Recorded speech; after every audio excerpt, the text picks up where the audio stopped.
民进党正常国家促进会的立委伫9月30提出，走向国家正常化的修宪提案，到今已经超过半数，有58位的立委联署。民进党的立委陈登辉也讲，这显示正常国家务实修宪台湾优先的理念，已经有民意做基础，伫立法院也正受众人期待。不过，国民党的立委陈玉珍却认为讲，台湾这个名号无甲金门、马祖、澎湖放在内，所以伊个人是无认同。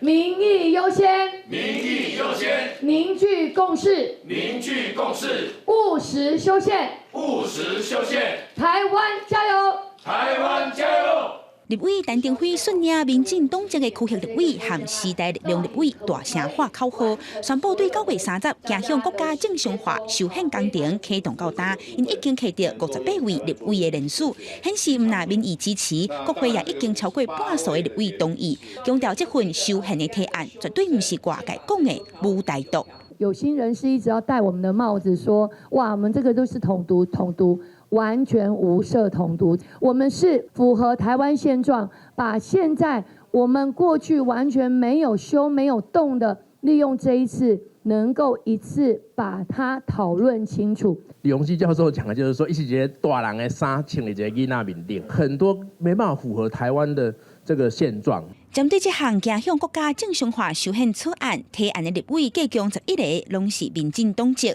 人数的立委内底，民进党籍的有42个，时代力量3个，基进党1个，无党籍的1个。国民党即阵也无人人数。国民党籍的立委陈玉珍并无认同草案内底以台湾的名义参与国际组织这部分。有迄张写台湾，我是感觉这边国家叫中华民国嘛，吼，啊，中华民国是